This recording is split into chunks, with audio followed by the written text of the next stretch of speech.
Welcome in English medium chemistry classes.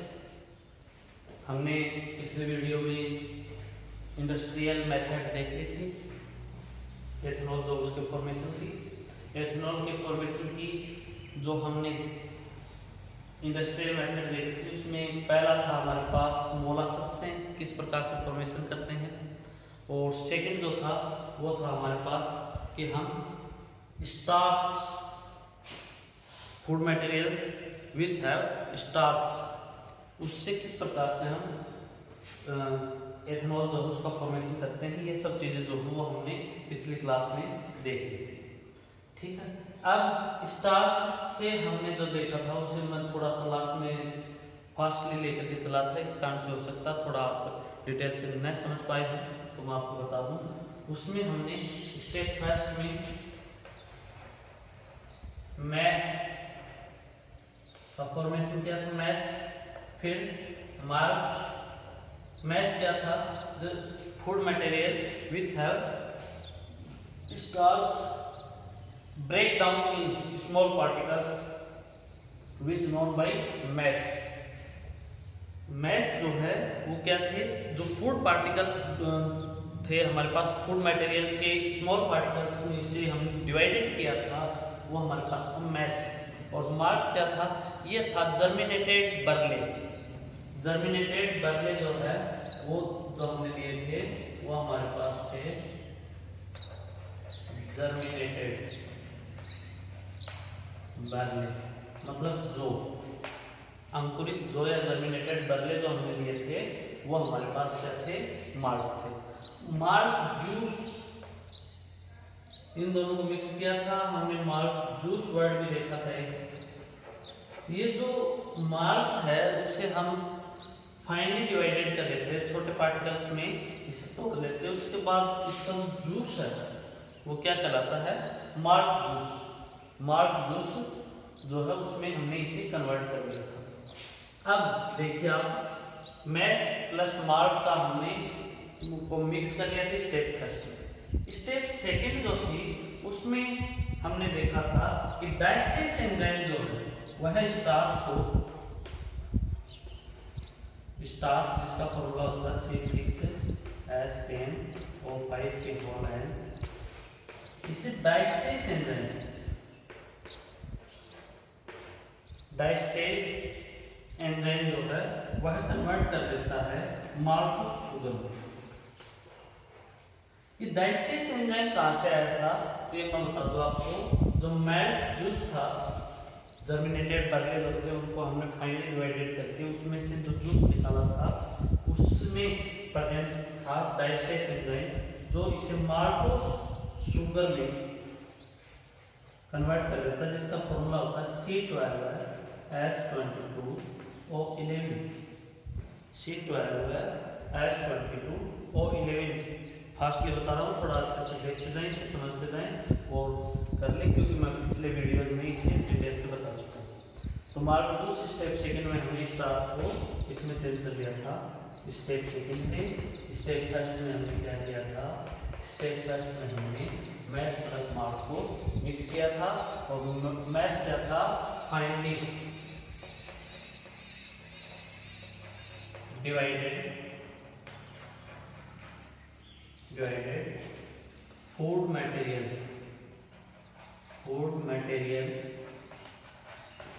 Particle which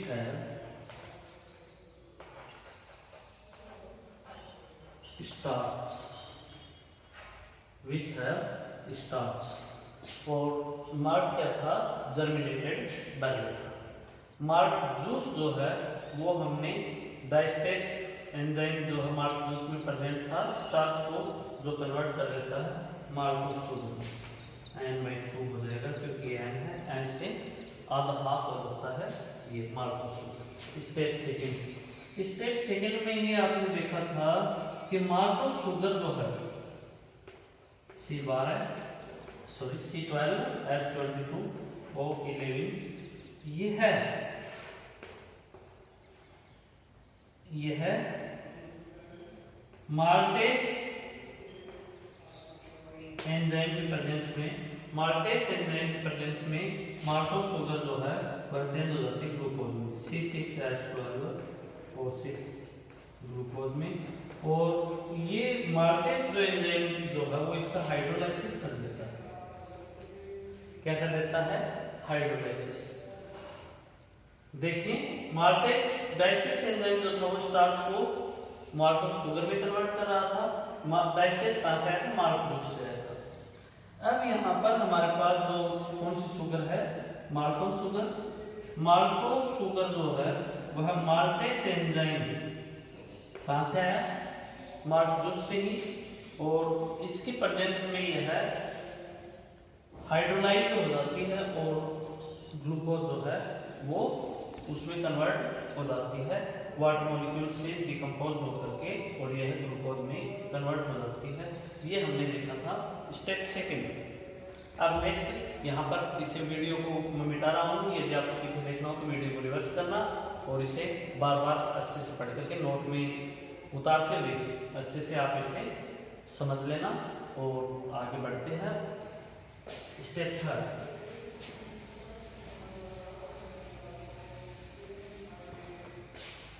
step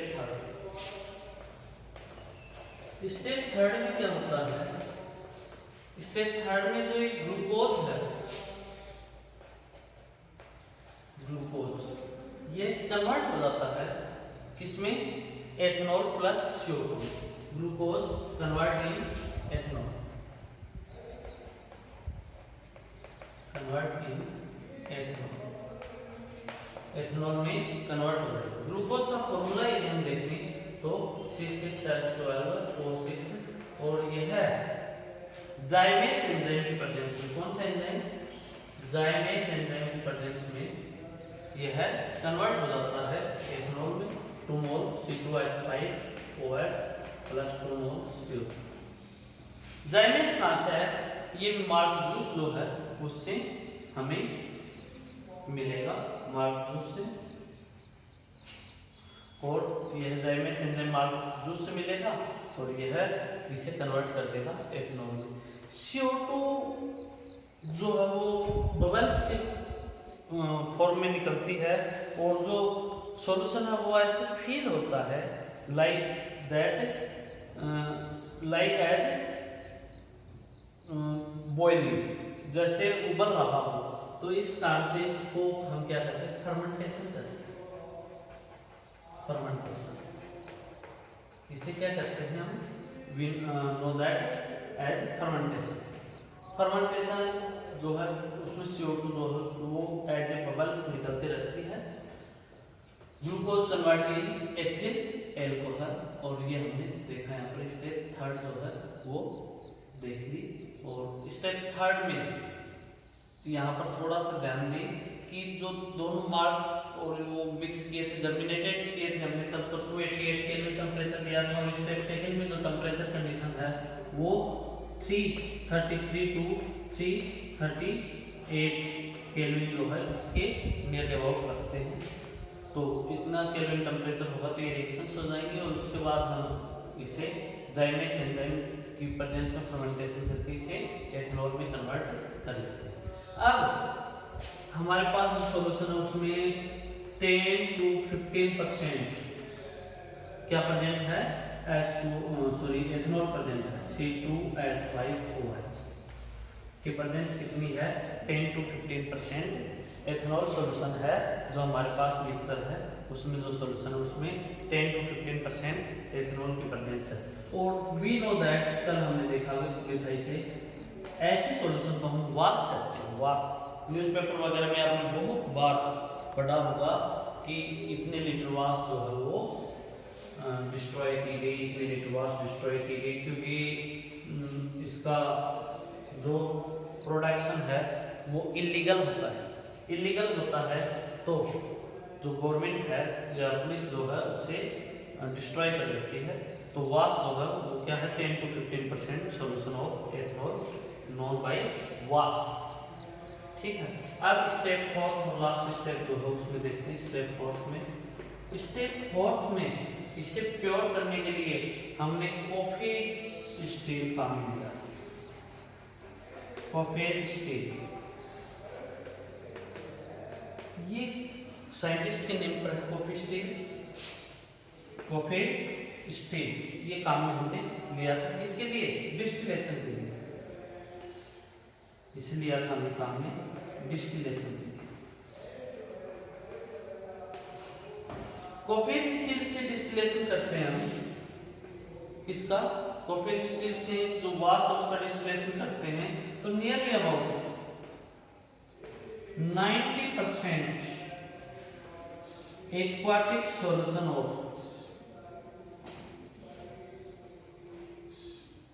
sorry aquatic solution नहीं बोलेंगे इसे हम,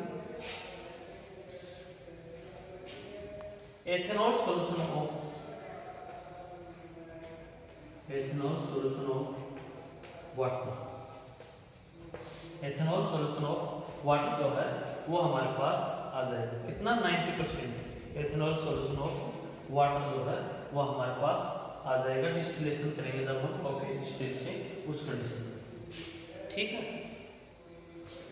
ये वाश जो उससे हमने प्राप्त कर लिया, अब इससे हम और आगे डिस्टिल करते हैं,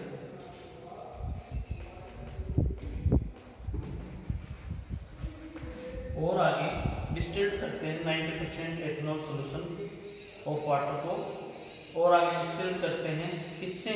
फ्रैक्शनल डिस्टिलेशन से, किससे? फ्रैक्शनल डिस्टिलेशन,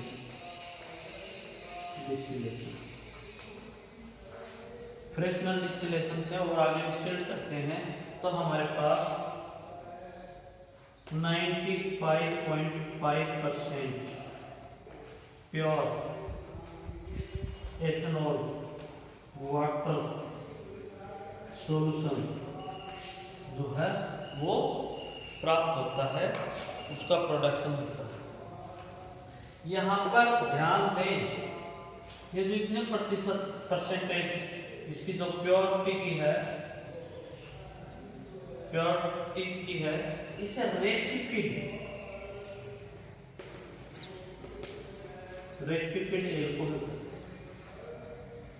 एल्कोहल, कौन सा alcohol?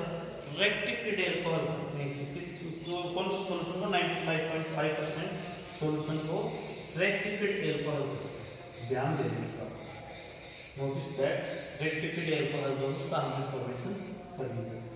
95.5% solution of ethanol and water solution known by rectified alcohol, ठीक है। इस प्रकार से हमने एल्कोहल जो उसका फॉर्मेशन जो है वो कर दिया। अब हम नेक्स्ट जो है वो टाइप्स ऑफ एथेनॉल जो उस पर चलेंगे। टाइप्स ऑफ एथेनॉल को जनरली एल्कोहल जो है वो एथेनॉल को ही बोला जाता है, तो टाइप्स ऑफ एल्कोहल जो वो देखेंगे।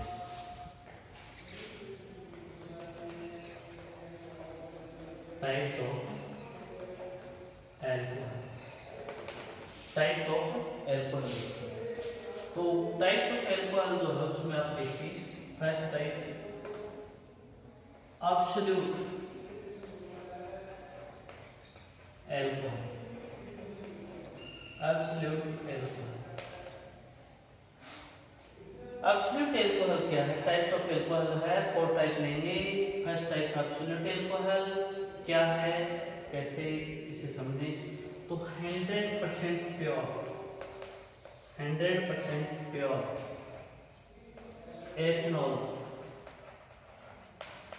Non by absolute alcohol, known by absolute alcohol, known by absolute alcohol. Second rectified alcohol जो हमने पहले अभी देखा ही है, rectified alcohol 95.5% pure alcohol known by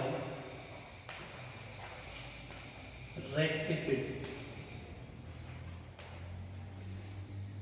alcohol, rectified alcohol. Next third power alcohol, power alcohol, power alcohol ये क्या है? Alcohol that use for as fuel, alcohol that use as fuel known by power electron. When we mix ether and benzene in alcohol or ethyl alcohol and use as fuel known by power alcohol, known by power alcohol, power alcohol जो है वो ये। Next fourth page denatured alcohol.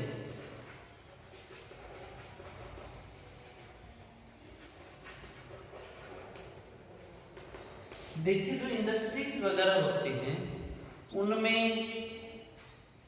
जो labour काम करती है वो generally उनमें एडिक्शन होता है एल्कोहल का, तो इसलिए वो जो एल्कोहल है उसको एज ए बेवरेज या पीने के काम में ले सकते हैं। तो इस कारण से इसे डीनेचर्ड किया जाता है और डीनेचर्ड करने के लिए एल्कोहल को और क्या किया जाता है 1%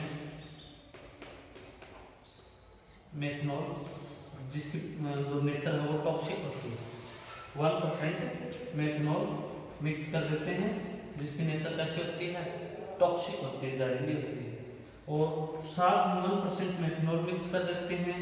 1% मेथनॉल मिक्स करने के साथ में इसमें पीरिडीन जो एक अबनॉर्मल ओड्यूल जो है रखता है पीरिडीन कॉपर सल्फेट सॉल्यूशन इनको मिक्स कर देते हैं जिसके कारण ये पीने के योग्य नहीं है, डीनेचर्ड हो जाती है, कलर आ जाता है कॉपर सल्फेट का, पीरिडीन की बदबू हो जाती है, इसके कारण विषाली हो जाती है। तो लेबर जो है वो इसे फिर नहीं पी पाती है, इस कारण से इसे एल्कोहल डीनेचर्ड एल्कोहल जो कहा जाता है।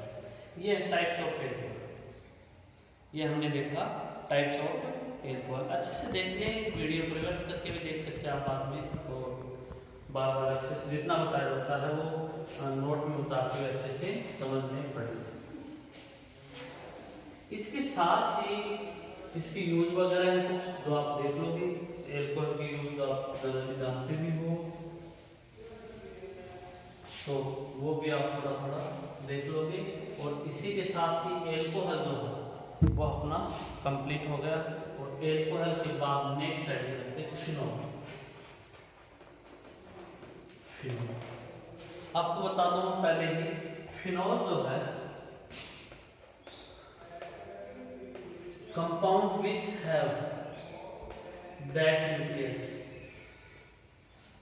हाइड्रोक्सी बेंजीन न्यूक्लियस जो रखते compound known as phenol. Phenol क्या है? फिनॉल क्या है? वे कंपाउंड हैं जो ये न्यूक्लियस रखते हैं जिसमें ये न्यूक्लियस हो वो फिनॉल है। फिनॉल ठीक है। इन फिनॉल्स का नोमेनक्लेचर यदि हम देखें तो हाइड्रोक्सी बेंजीन को क्या कहा गया है? यहाँ पर फिनॉल कहा गया है और ये जनरल नेम भी IUPAC में एक्सेप्टेड है और एक्सेप्ट कर लिया गया है। अब 11th में मैं ये बात आपको बता चुका हूँ। अब हम नोमेनक्लेचर जो है वो देखेंगे, इसका नोमेनक्लेचर जनरल एंड IUPAC दोनों ही। तो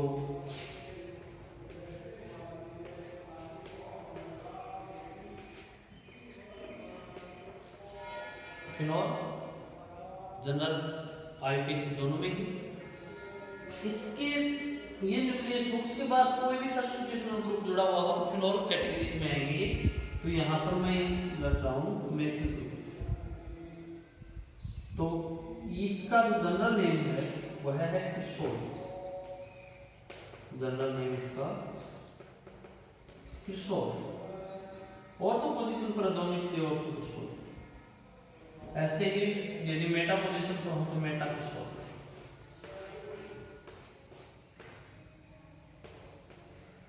sorry CH3 Meta cresol,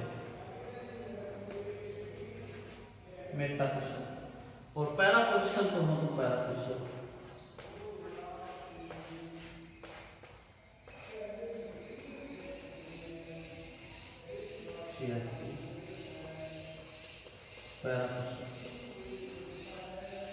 ऑर्थोक्रिसोल, metacresol and पैराक्रिसोल, ये इसका जनरल नोमेनक्लेचर के अकॉर्डिंग नेम है। आईपीसी में यदि हम देखें तो आईपीसी में मैं आपको पहले बता चुका हूँ कि इस न्यूक्लियस को फिनोल कहते हैं, बाकी को सब्स्टिट्यूशनल ग्रुप मान लीजिए।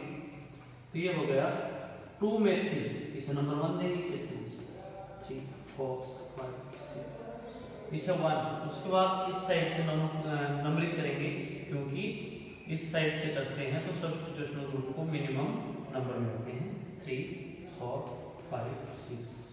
तो ये हो गया आपका 3। ये था आपका 2 मेथिल फिनोल, ये है 3 मेथिल फिनोल, और ये है आपका 4 मेथिल फिनोल, 4 मेथिल फिनोल।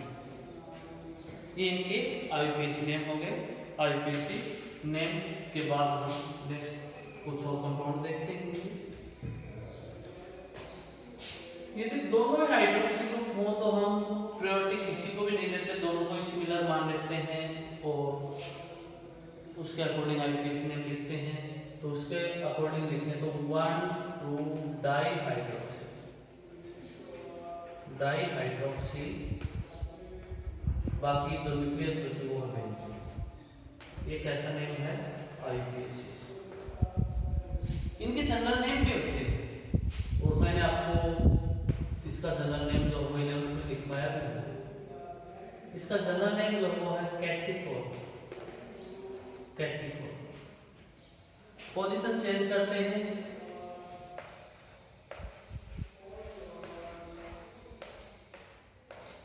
ये OH।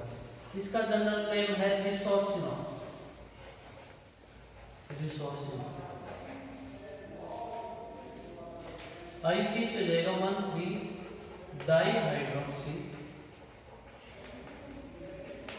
Benzene, 1 3 dihydroxy benzene. और लास्ट जो है इसमें पोजीशन चेंज कर देते हैं, पहला पोजीशन पर ले आते हैं। तो इसका जनरल नेम है phenol and IPC 1 4 dihydroxy, 1 4 dihydroxy benzene, 1 4 dihydroxy benzene. ये इसका आईपीसी है। तो इस प्रकार से नोमेनक्लेचर आपने देखा, आपको लगभग क्लियर है? देख लिया होगा आपने। नोट में आप इसे बार बार उतार सकते और नेम वगैरह लिख करके, नंबरिंग वगैरह करके इसे जनरलाइज कर लें। अब हम मेथड ऑफ फॉर्मेशन देखेंगे। फिनोल की मेथड ऑफ फॉर्मेशन देखेंगे। मेथड ऑफ फॉर्मेशन जो फिनोल की वो 2 टाइप होती है। एक तो लेबोरेटरी मेथड, लेबोरेटरी मेथड, और दूसरी होती है इंडस्ट्रियल मेथड। एक तो लेबोरेटरी मेथड होगी और दूसरी होगी इंडस्ट्रियल मेथड। लेबोरेटरी मेथड देखते हैं। लेबोरेटरी में कौन कौन सी मेथड से इसका फॉर्मेशन किया जाता है। तो फर्स्ट मेथड जो है वो देखते हैं फ्रॉम हेलोबेन, फ्रॉम हेलोबेन।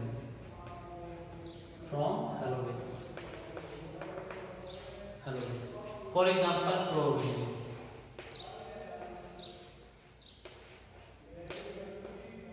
ये लिया हमने क्लोरोबिन। क्लोरोबेंजीन जो है उसके रिएक्शन यदि हम NaOH के साथ करवाते हैं, किसके साथ? NaOH के साथ। ये हम पहले कर चुके हैं, हेलोएरिन में हम ये कर चुके हैं। Substitution of nucleophilic substitution reaction जो है वो इनकी हार्ड थी, और वहां पर हमने देखा था कि NaOH के साथ रिएक्शन जो वो हार्ड कंडीशंस में होती है, 623 केल्विन टेम्परेचर होता है and 300 atmospheric pressure nearly about लेते हैं, तब जाकर रिएक्शन जो है वह होती है, हार्ड कंडीशंस के अंदर होती है, और यहाँ पर बन जाता है फिनोल। ये रिएक्शन पहले आ चुकी है, आप थोड़ा सा पिछले ऑफलाइन क्लासेस में मैं आपको बता चुका हूँ, तो वो पिछले नोट्स वगैरह में देखोगे आपको क्लियर हो जाएगी। ठीक है, अब आगे बढ़ते हैं। हेलोबेंजीन की रिएक्शन, हेलोबेंजीन से यदि हम रिएक्शन करवाएं NaOH की 623 kelvin temperature and 300 atmospheric pressure पर, तो उस कंडीशन में हमारे पास फिनोल का फॉर्मेशन हो जाता है, प्लस NaCl वगैरह जो है NaCl जो वो निकल जाता है। नेक्स्ट देखते हैं number 2, from benzene sulphonic acid, benzene sulphonic acid, benzene sulphonic acid, ये है benzene sulphonic acid,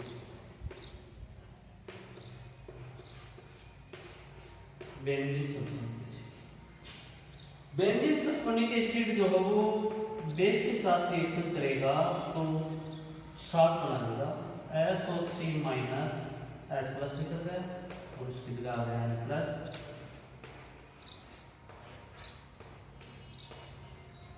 sodium benzene sulphide बनाया। अब ये हमारे पास इसका फॉर्मेशन हो गया।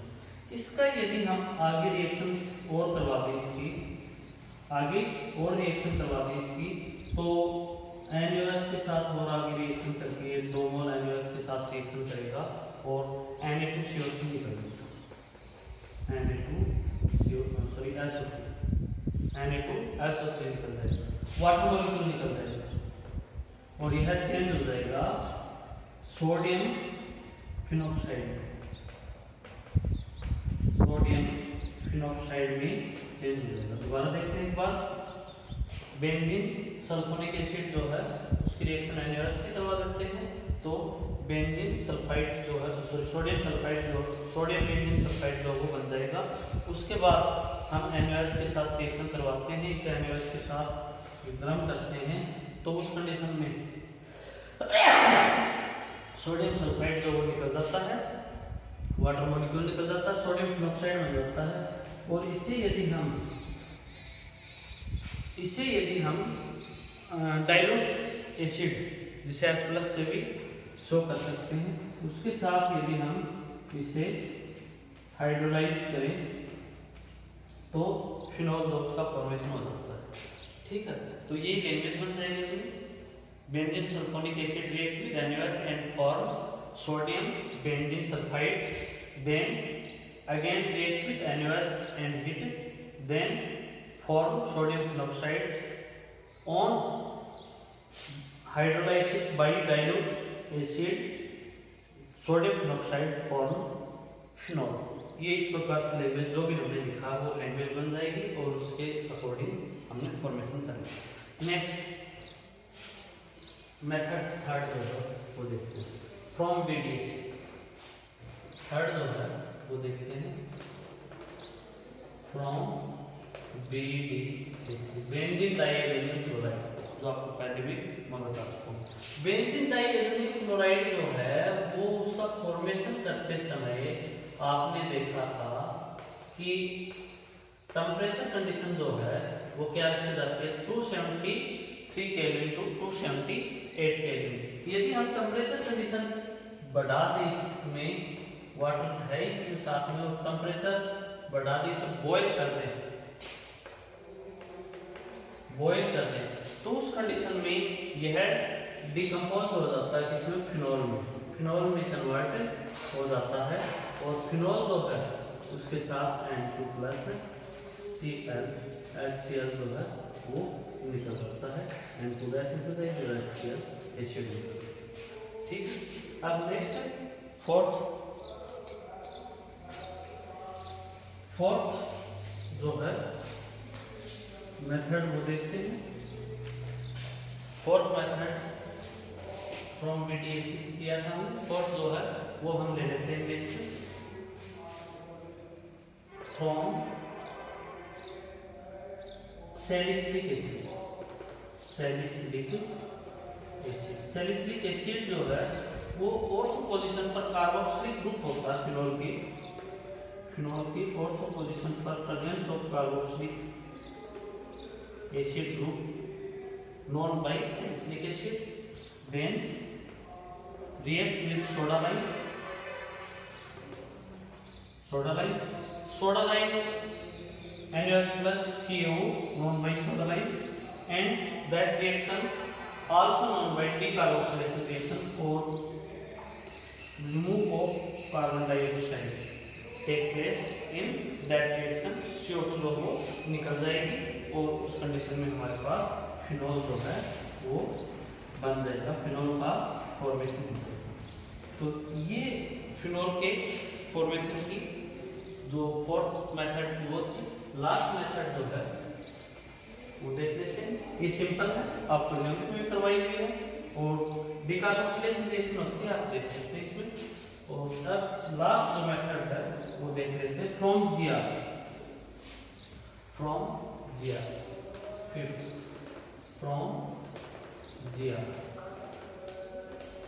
GR ग्रीनार्ड एजेंट जो है उसके से कैसे बनाते हैं वो देखते हैं। GR